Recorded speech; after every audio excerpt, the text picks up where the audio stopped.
Welcome to Thursday, day 4 of Radiology Residence Week here on the Facebook MRI Safety Group page. Today's topic is about an alternative metric for measurement of the performance of the radiologist. As a rad resident, you're probably, if you haven't already, you will be very quickly introduced to RVUs and essentially the metrics by which hospitals, providers measure performance for radiologists in terms of number of reads and complexity of reads.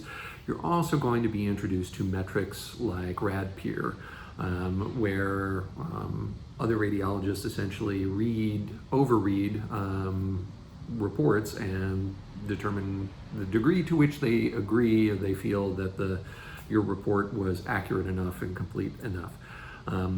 So it is driven into the heads of radiologists that your responsibilities are timely reporting and accurate reporting and timely delivery of the results.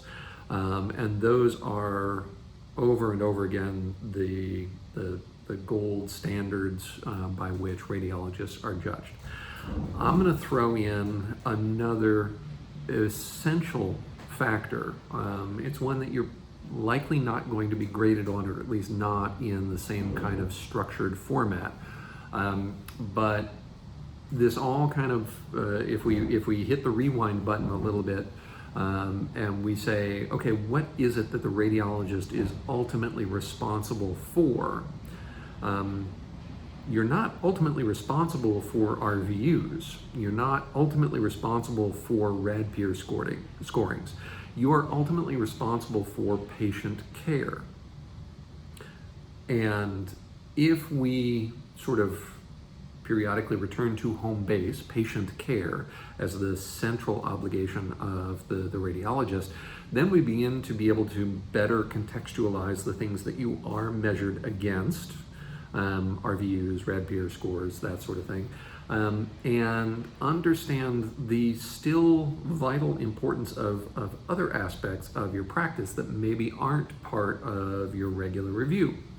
And I'm going to emphasize one of them in 3 sub-constituent parts of that non-measured or non-formally structurally measured aspect of a radiologist's obligation to patient care. And that is communication. And for the purposes of today's video, I'm going to break communication down into 3 parts. Communication between you and the technologists who are administering the MR studies, communication between you and the referring physicians, referring physician groups, and communication between you and patients. So let's start with techs.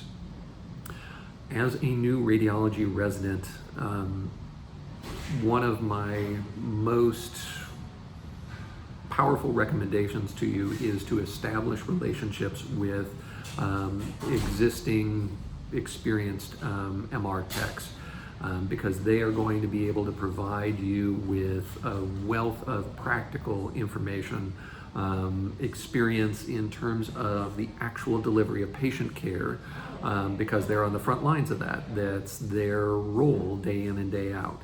They're also going to be able to help you better understand the technical parameters of an MR study, the variables that are within your control, what some of the cost-benefit trade-offs are of different options, and it will provide you with a more concrete understanding of how the decisions, the clinical decisions that you make impact patient care. Buy senior MR tech donuts and coffee and sit down with them and pick their brains, and do it periodically as you identify different things that are unclear to you about, well, why would we do things this way? Or what are the implications of a 0.1 watts per kilogram study as opposed to a 2 watts per kilogram study? A technologist will be able to help you with a lot of the practical aspects of those different scenarios.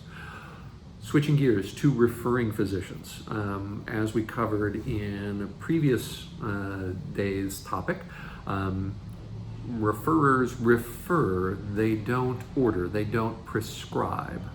They're essentially sending the patient to you for your best judgment about the study.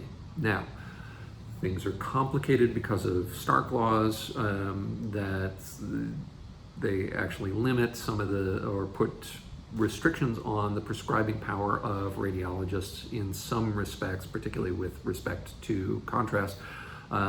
Then there's also concerns about prior authorization and referring physician versus radiologist, study definitions for prior authorization and insurance coverage. All of that extraneous stuff notwithstanding, the MRI patient is your patient. The choice to administer contrast, what type and how much, those are radiologist decisions. Those are not referring physician decisions. Now, if you disagree with something that comes from one of the referring physicians, it's important for you to resolve that and resolve that multilaterally, not only with the referring physician, but as it may impact the insurance company's ability or willingness to pay the claim for that service. We can't, as radiologists, make an 11th hour determination unilaterally. That it needs to be a multilateral determination.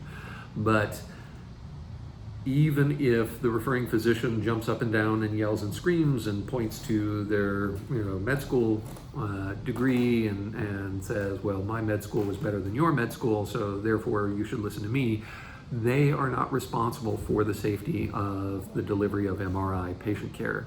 As the radiologist, you are responsible for that. So they can jump up and down and yell and scream all they wish to, but it is the radiologist's decision to scan, not to scan with modifications and what those modifications may be. And again, going back to who you should be speaking with on a regular basis, your technologists, an experienced technologist will be able to help you with some of those alternative protocols for that. The last sort of communication piece that I'm going to offer to you is communication with patients. Now, if you're not in IR, but if you're in diagnostic radiology, you may not think that you really have much of a role with patients. But I'm here to tell you that even if the overwhelming majority of your time is spent in your dark adapted, read room in the basement of a building, or you're doing remote reads and you actually read from the guest bedroom in your house while you're in your, Ernie and Bert slippers, all of that is fine. I'm not disparaging any of that remote reading. But I do want to make sure that you understand that you are the physician for that MRI patient, that CT patient, that ultrasound patient. And while they are receiving radiologic services care, you are the supervising physician for that. Now, that means that inevitably, sooner or later, you are going to get dragged into a conversation with a patient about their care. It could be something as formal and as structured as an informed consent process, or it could be something less formal, less structured, like just patient questions.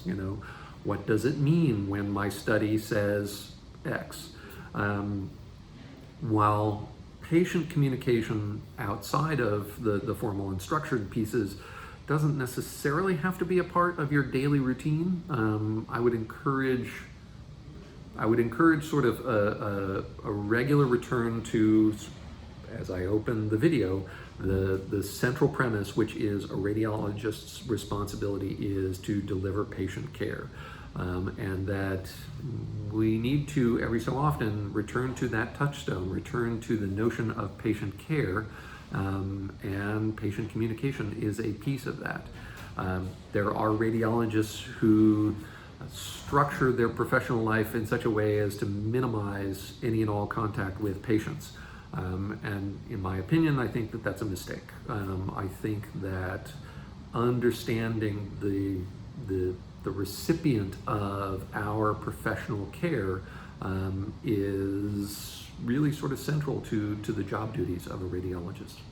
Anyway, new RadRes, in summary, I want you to continuously keep in mind the opportunities for communication with your MRI technologists, with your referring physicians, and with your MRI patients. Those, in my opinion, are three central in importance lines of communication that need to be kept open, need to be established if you haven't done so already, to have a more effective means of delivering MRI patient care and MRI patient safety. I hope that this has been helpful to you, and please come back for tomorrow's conclusion of Rad Resident Week here in the MRI Safety group page. Thank you.